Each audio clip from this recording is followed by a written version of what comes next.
farmer and increase our output. Do you want to be a new farmer today? You can sit at your desk at work, your mobile wallet, you're able to pay your workers. You want to be able to use your QGIS in able to determine what produce to plant at which particular time. It is high time we take into consideration our challenges and implement the policies and bring in the technology so we could increase productivity and efficiency in the agricultural sector. Thank you.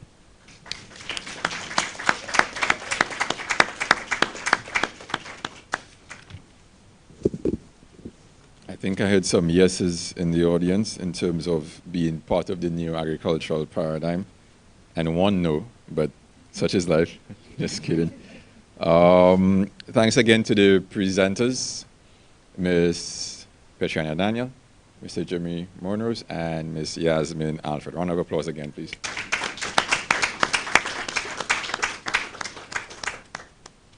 To offer a unique perspective on what we have just heard, we have the head of marketing at the Department of Agriculture, Mr. Thaddeus Constantine, to be the discussant for this paper. He would, from his perspective, share his insights into the piece and thereafter pose some questions to the presenters. The presenters will then respond to those questions, and then we will open the floor for some of your comments, and then we shall actually wrap for lunch, and I would guide you as to how the rest of the afternoon should go. But Mr. Constantine, the floor is yours.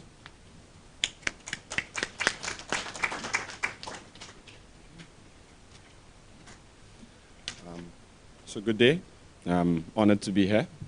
Really honored to be here. It's a very beautiful piece of work done.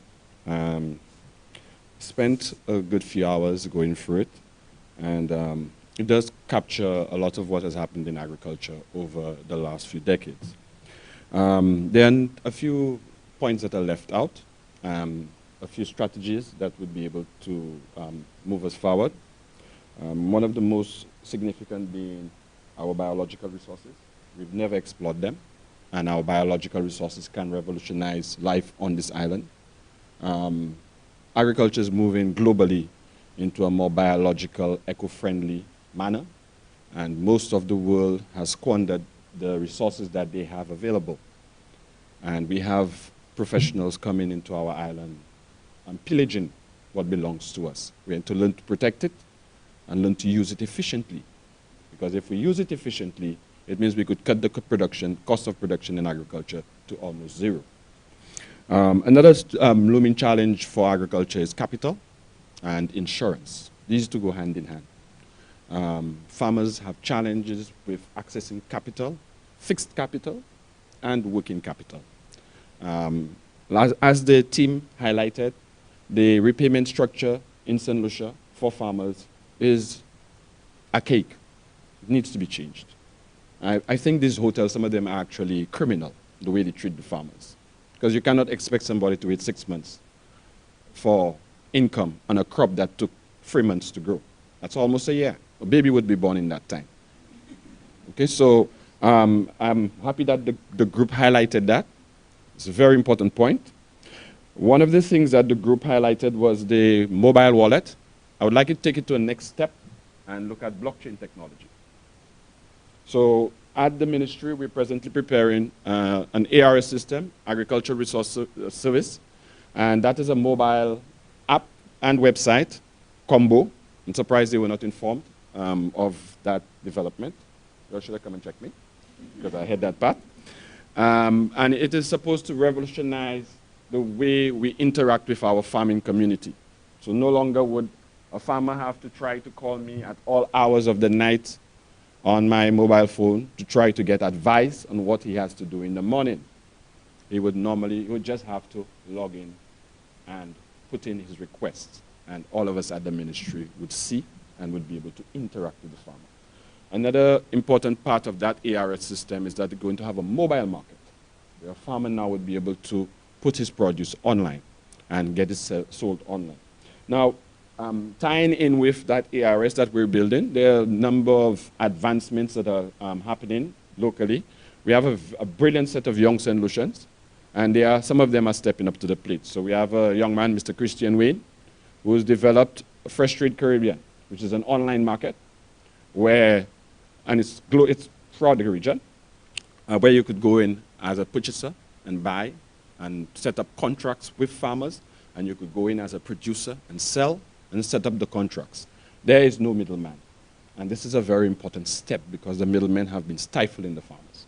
There is no longer a middleman with these interactions. We have another group, Guru, another group of young St. Lucians, Mr. Jade Hutchinson and his team. They've developed a farmers app. It's online, it's active, and that farmers app will allow our farmers to have access to a mobile market. But that team has also stepped up to the plate in another way in the aspect of climate change. For climate change, the team, you all hinted on the need for research. But too much in the Caribbean, we import our solutions, and they don't work for us. It's like I buy a pair of boxer shorts that were meant for my uncle that's 10 times my size. It will not fit, it will fall during the day. I'll be uncomfortable, and I'll not be productive. And so we've been doing that. We've been trying to import our solutions.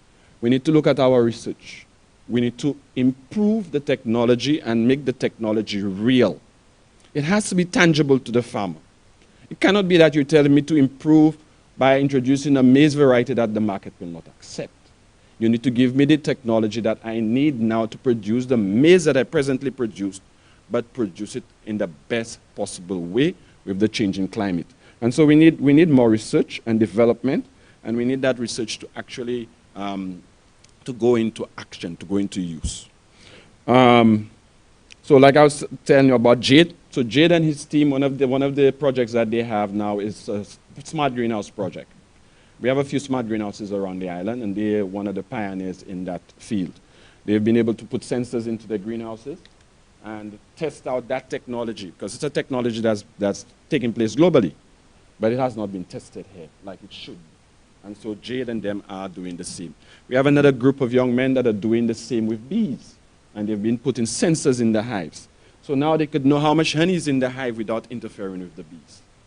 Okay? So we have these advances within our youth, but we need to drive them. We need to provide the support that is needed for our youth. Another looming tech problem in agriculture, I'm surprised you all didn't pick up that one either, is power. Because agriculture has now gone high-tech. It's no longer that I have a greenhouse and I'm waiting for the wind to cool down that greenhouse. I put fans in there. I put a wet wall. I put wells. I want to know the temperature in the wet wall at any time in the day. I want to know the humidity in the greenhouse. I want to be able to wake up and turn on my bed and look at my phone and know the humidity in that greenhouse. Now, we have a few projects that have touched on that type of agriculture, like I spoke about Jade. Coconut Bay was instrumental in setting up a very smart greenhouse complex, very, very smart greenhouse complex in the south. And they did it in one of the hottest parts of the island and got yields that we would not be able to match, okay, anywhere else. And so it is possible. And another, for me to end, well, I have two more points. Incubation for our agro-processors. We need to focus on agro-processing. We need to move away from selling raw materials. These are raw materials. When the cocoa comes off the farms and the estates, that's a raw material. We should not be buying Belgian chocolate in St. Lucia. We should be exporting chocolate to Belgium. Belgium cannot grow chocolate. And so we need to stop prostituting ourselves as a country and giving away what belongs to us. Incubation and acceleration. Invest St. Lucia has done a lot of work. They have now released a mobile virtual incubator, and they are working on an actual incubator for agro-processors. But it's an area where we as a country and our governments need to pay a lot of attention. We cannot expect all our young people to go into the farms. We do not want them in the farms. We at the ministry. We want them to go into business. We want them to become entrepreneurs. When I speak to my PS and I told them, okay, I have a meeting with the entrepreneurs. Oh, these jam producers, man, wake them up. Because that's what most of our processors do. They're not going into the more high-valued products because they cannot access the capital that is needed for them to get into these lines of production. And so we need to look at agro-processing, look at incubation and acceleration as tools to allow us to strengthen agro-processing. GAPS is an area that has not been touched. Good agricultural practices, global GAP certification. Strangely enough, St. Lucia is one of the islands within the Caribbean that has the most GAP certified farmers. We have close to 260 now. We just had a round of farmers being GAP certified, global GAP certified. But they're all banana farmers, and bananas is suffering. But we need to move that global GAP beyond just bananas and make it accessible to all of our farmers. And so it's an area where we would need the government to give support. We need to look at the labor laws. They're not in the favor of our producers. And then I'm going to end with the elephant in the room, which is power. Power is a big problem in St. Lucia for all manufacturers and for all producers. Farming has changed.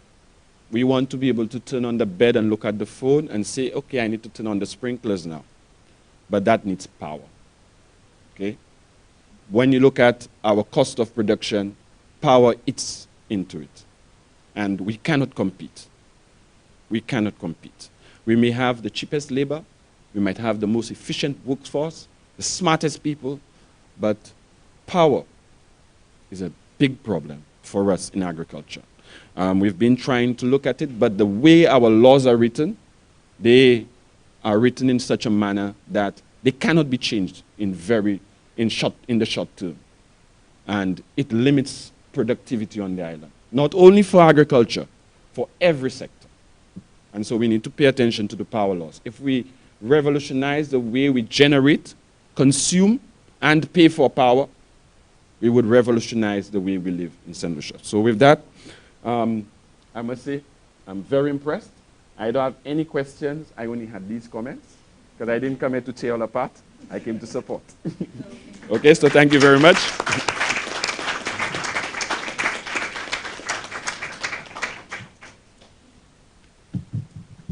I was hoping for a fight, though, so I thought you would have come to tear them apart, and then we could have an audience here entertained and ready to go. But we appreciate the comments. Quite a wealth of knowledge there. A round of applause.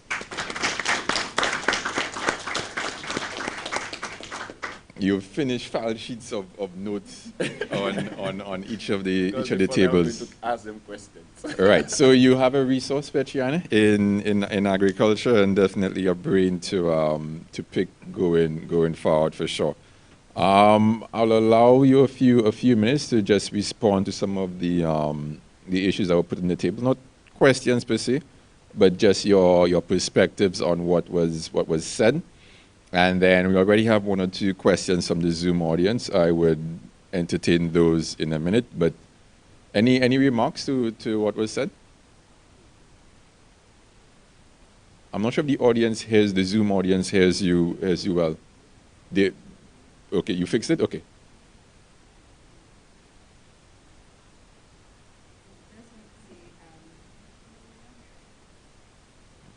You can hear me now? Yeah, I think the Zoom persons can't hear from these microphones for some reason.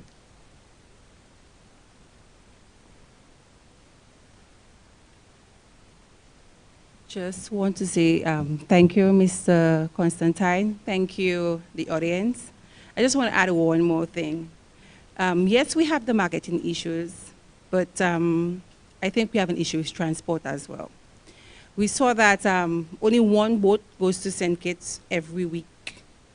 By the time that boat gets there, all the produce is done. And I think that we could tap into that market, but the issue is transport. From speaking to various persons from the Manufacturers Association, most of the manufacturers here, when they're exporting, it takes a long period of time. Sometimes the product has to go to the States and then come back down to the Caribbean. And we can't do that with produce. And I think that we in the Caribbean, we need to come together to establish this means of transport where we could transport goods easily from one island to the next. Thank you.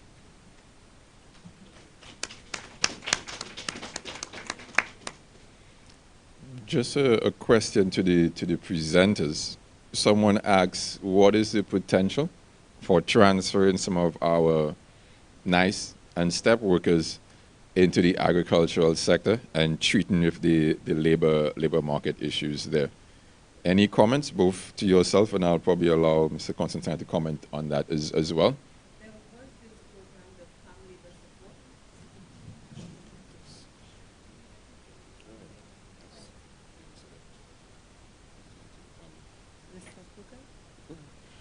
Okay, to answer this question, there was the Family Bus Support, which was just like the STEP and the NICE program. But because of funding issues, this project was terminated. So, COVID-19, no funding. I don't think this program will come back on stream. But we should look into this.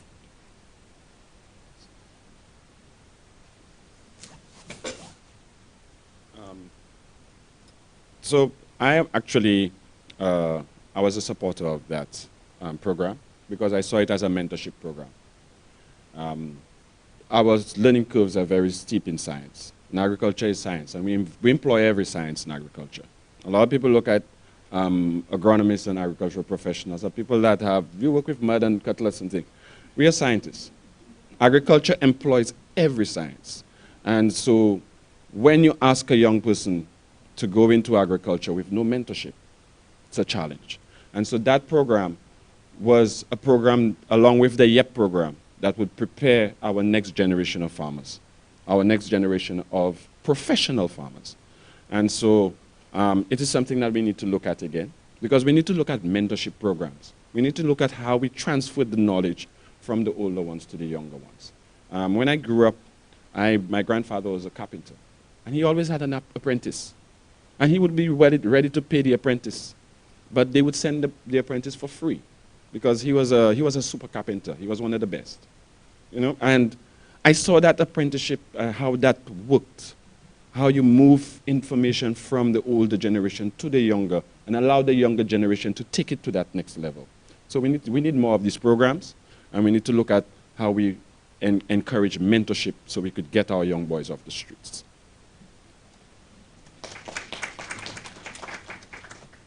And just 2 quick points. I think, Mr. Constantine, in the Zoom chat, you were thanked for your assistance in actually having the CMOS farmers being paid upfront, as opposed to 6 months after the fact. And I think that was one of the reasons why you are seeing the CMOS industry taking off.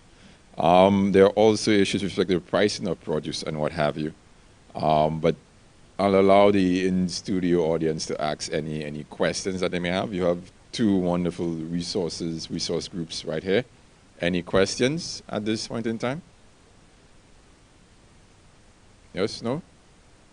There's a roving mic to take your questions, so feel free to use the roving mic. Okay, we have one question. Okay, yeah, sure.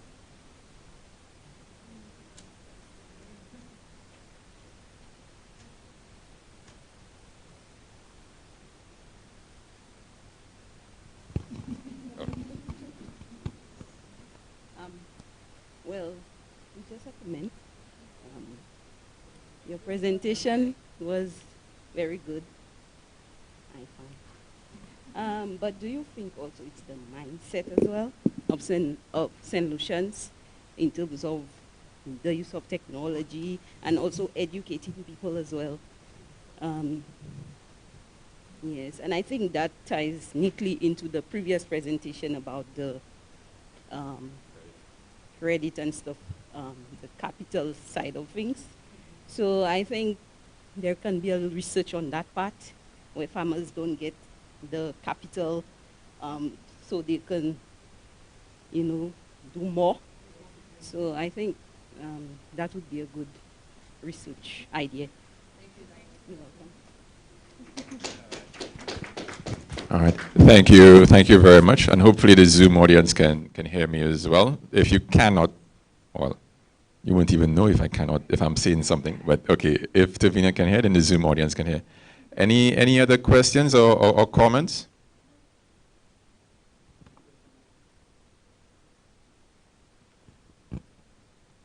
Hi, good afternoon. I wanted to find out, I know you mentioned one of the challenges was comparative advantage. Based, compared to other countries in the Caribbean, do you know how we rank based on our level of production and income we generate as compared to other Caribbean countries? And based on the other countries, like what do they do so differently from us? What can we learn from other countries if we have done that kind of comparison?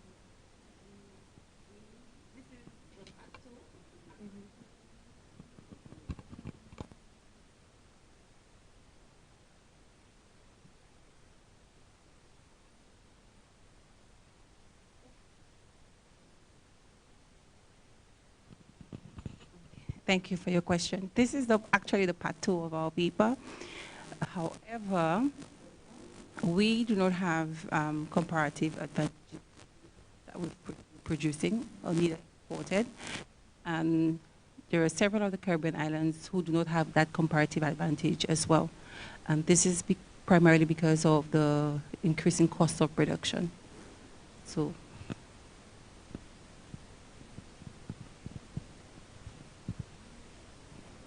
All right, any other comments? We have one other comment. I just want to applaud the Research and Policy Department for empowering the staff. I think that's a page that the Department of Finance should take, because putting that symposium together takes a lot of work. The research, the slides, and coming up to present, wonderfully done. I think Department of Finance can take a page from that. And I want to applaud you guys, well done. And I hope the persons that's supposed to hear that information here are hearing it. The policy makers. There's a lot of information being shared here, guys, and I'm really, really impressed with that. Thank you very much for that. And just to inform you on that point, the OECS was gracious in actually allowing us and working with us to publish the papers from last year's symposium. So we actually expect by the end of the year to have an ebook which will have forwards and what have you, and also all the papers that were done last year. They are also sharing this on their Facebook page as well. So we want to thank the OECS, Dr. Jules and his team, and also Miss Emmanuel Flood for their assistance. And we're hoping that we can count on them this year to have the papers from this symposium feature in that ebook. So during the course of next year, we can have 2 ebooks out and volumes by the Department of Finance and the OECS, which has all of this content that is saved for prosperity. We have a few more questions. So before we break for lunch, we'll have these questions. Okay, let me also commend the team for the presentation. It's probably an observation slash question. Where do we get these new farmers from? Because at one of the presentations, you mentioned that the average age for a farmer in St. Lucia is about 56 years old. So how do we mint these new people in terms of all the technology and all the expertise that we are talking about? Every year, students pursue agriculture science at CXC. It's a double award. And these students write agri, and they just left in the wild. They just left to, move up somewhere with that, with that science. So I think in terms of tapping into this new model, this new farmer, this new agri sector that you so enthusiastically spoken about, as well as the discussion, that we should be now tapping into these young people who are leaving school with a one and distinction and all of those things in agriculture, so that we can now realize, how they can turn around and give us the edge in what we are proposing. Thank you. Yes, good morning. It's afternoon already. Yes, good afternoon. First, I wanted to thank Mr. Constantine because I actually had several questions, and he answered most of them. And I am, oh, well, I am actually one of the young persons who is actually interested in basically making tech that could be used in agriculture.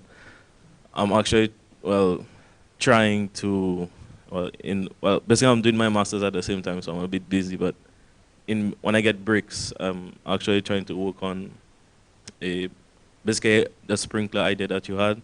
I'm basically trying to work on an electronic valve that you could use to control your sprinklers.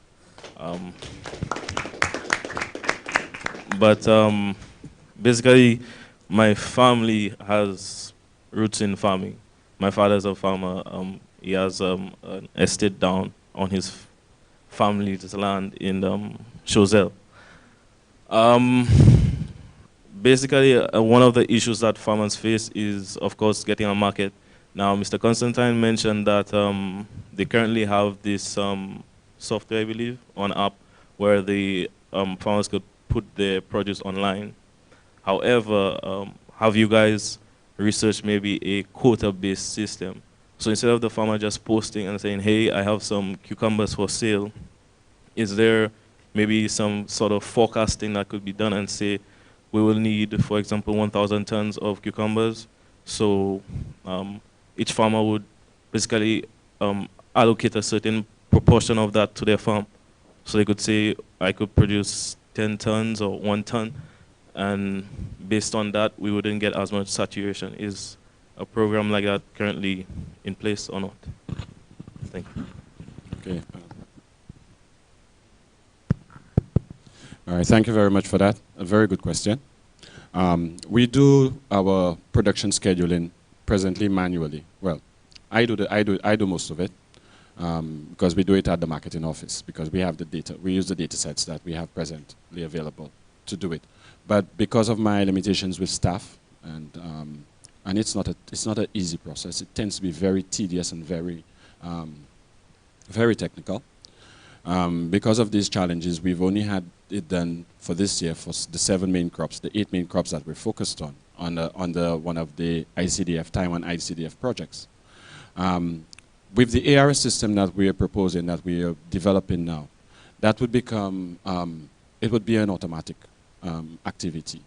So we're going to automate the system. And so when I look at my data sets, for example, I'm bombarded with about 200 crops. And I have to make sense of the 200 crops. So we only focus on those that the farmers really need the most attention with. Going forward, that ARS system, it should be released by next month or for the latest December. It would have a forecasting tool. And that forecasting tool will allow us now to forecast what is on the ground and what is demanded based on historical trends. We also need to prepare something very similar for bananas because strangely enough, for our bananas, we still cannot forecast. And so one of the activities within the Department of Agriculture now is to prepare a detailed forecasting tool for bananas. So we could forecast and let the market know what is available beforehand. Because we sign the contracts beforehand. We sign the contracts a year in advance. And when we sign the contracts, sometimes we cannot forecast truly what's on the ground. And so we have production that we cannot sell because the contract has already been signed in a previous life, if I want to put it so. And so that's some of the things that we're working on. Okay? We want to do it across the board for all crops and with a great focus on bananas. Okay. Oh, one more point. That app that you're talking about, that is part of the growth in agriculture, because agriculture is not only about producing crops, it's also about producing technology. Technology that would work across markets. Okay, so for example, the work that is being done by Guru with the apps, they're doing it in Babuno. Eventually they're going to spread it around the island. But then now they would become a company that could go ahead and produce these smart greenhouses anywhere in the world. And so this is part of our agricultural export. It's the export of our technology, the export of our minds and of our people. Okay, so agriculture is not only about producing food. It is about producing technology. So you are going in the very right, that's the direction we need you to go. Okay? Okay.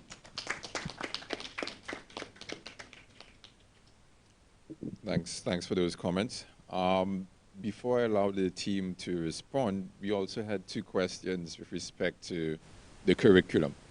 One audience member was asking what has been done with respect to the agricultural curriculum at Sir Arthur Lewis Community College in terms of how is that geared towards treating with some of the issues you raised, and with the need that you raised that there is a need for more technological and capital in this sector in order to boost output. So just your comments on that, and then we would wrap up. I'm not sure which of the three of you would like to take that, or if there's any audience members or Mr. Constantine you would know of any work that has been done with the syllabus. Okay. There's one educator, but I'm not sure if that's her area of speciality.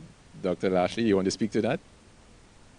What has been done with respect to the Sir Arthur Lewis Community College curriculum and spurring innovation in agriculture and what have you? Dr. Lashley is also one of the persons who presented at the last research symposium and is also scheduled to speak in some capacities in today's session. All right. As you know, the Sir Arthur Lewis Community College has now moved on to teaching online, and they have been able to develop new courses. And the agricultural department has now been rebranded to be agribusiness and entrepreneurship. So I guess with that, it is going to create avenues that would allow our young individuals who come out of the CXC level to do the courses that we have and grow into better agriculturalists. So I guess if that answers whose question? Yes. Well, the online participant said thanks, but I'm trying to decipher what they said thanks to. I believe it was in me saying that I would ask the question. But those of us who are monitoring the chat, I know Tiffany is monitoring the chat, we'll see if that response suffices. Are there any last questions? This will be the last session, and then we head towards our break. So we'll take a few more questions, and then we will conclude. We have two more questions, and then we'll conclude. For Mr. Constantine, he mentioned the app, and you were talking about how it could help. But what came to mind as somebody who is every Saturday from young going to get all kind of crops and all kind of vegetables with my family, what I've realized in St. Lucia is that the pricing, there is no standardized pricing for anything. And for somebody also shopping cash trees, and sometimes at the time of the day, the prices change. Is that something the government wants to work on, where you go out and you could look at that same app and say, okay, sweet potato is supposed to be this a pound. People also put prices on a sweet potato in report, and I know that for a fact, based on what they have to get for the day. You understand? Maybe I have to pay a bill. So let me just add another $2 on that. The lady, I'll give you $5 for that. But tomorrow, the same $5, they say, yeah, just give me $3. That's okay. Is that something St. Lucia wants to move towards standardized pricing? Because I think it matters. And it deters people from buying from certain people too, because they fluctuate based on what they need. I don't know. I just want to hear your comments on that. Okay, so it's a big concern for all of us consumers, because I get plagued with that. If I go buy fish with my work clothes, I pay a different price than if I go with my farm clothes. Yeah, well, she pay a lot more. So at the marketing unit, one of the things that we do, one of our outputs, well, we've slowed it down for COVID, but historically, we've put out our wholesale prices on the internet. And the wholesale prices are supposed to guide, we do it for 20 crops. It's supposed to guide the consumer and also to guide the wholesale purchaser on the going market price. Going forward, that information will be made available for all crops, because we're now automating that system. So no longer I have to send somebody out I'll just pick up the information that I haven't automated. One of our challenges with putting out the pricing information, however, is that the prices tend to be, they send the information to us very late.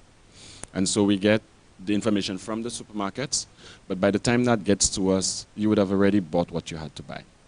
It's normally a month late. We get from the hotels 2 to 3 months late. And we do the informal market, so we go to the Castries market. When we had a little more manpower and resources, we would also do Vieux-Fort and Soufrière. But now, no vehicle, I have less officers to send out into the field. And so we now just focus on the Castries market.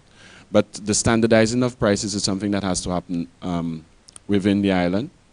I think one of the things that has to happen is that we need to start paying attention to the scales, because until we do not move away from that HIP system, we are not going to be able to standardize prices. Because when I send the officer out, she has to work with a scale, and she has to weigh multiple heaps to be able to get an average price for the heap. The prices, the weights of the heap actually vary a lot.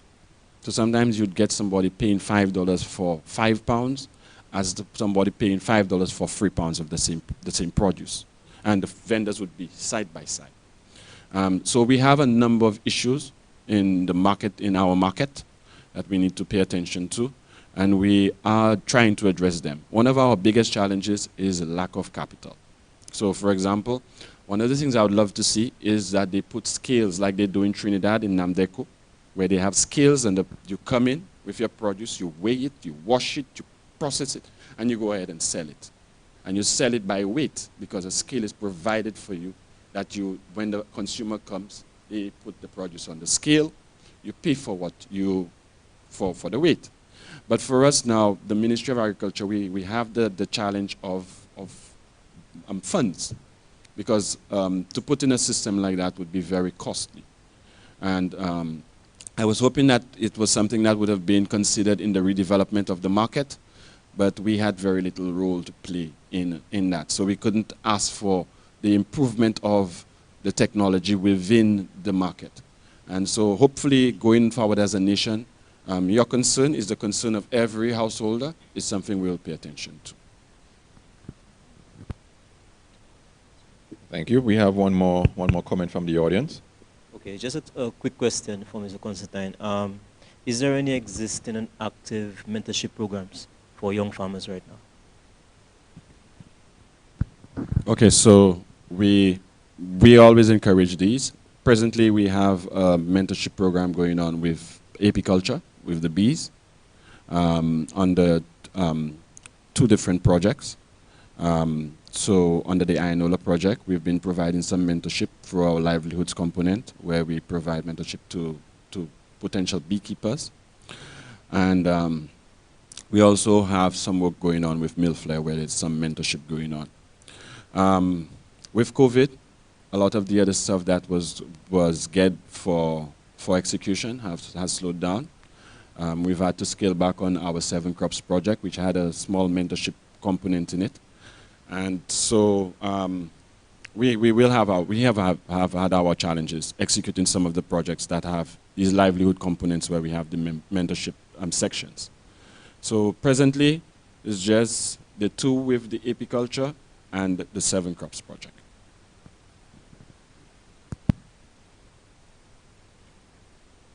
You've been a wonderful audience, both the online audience and the in-person one. I would allow the presenters to say any closing remarks that they would like to issue at this point in time. I think Petriana has nominated Yasmin. Yasmin instead may nominate Mr. Monrose.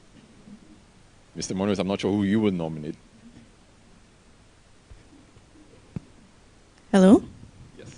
I think I just want to say it's very important that we look into diversifying our economy and not having all our eggs in one basket. I think the agricultural sector has a lot of potential that we need to look into. And yes, that's what I want to say. I'd like to say thank you, Mr. Constantine. I'll be harassing you a little bit more now. We have the brain for agriculture seated right there. And we're going to be working on improving this paper and incorporating all the suggestions that you put forth. Thank you.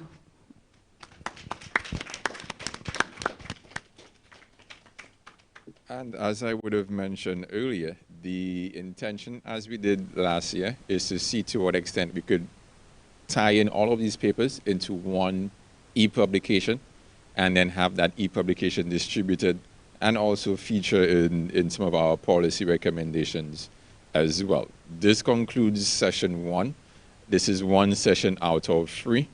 We are going to break for lunch now, which I believe is here, well, hopefully. We are going to take 1 hour for lunch, and then we will resume with session 2 and session 3. Thank you very much. Break will be same location where we had the tea break earlier. Thank you very much. COVID-19 has been disastrous for our economy and our productivity. Reset, rethink, and innovate. Productivity Awareness Week 2020 will focus on building collective resilience in tourism, infrastructure, and the financial sector.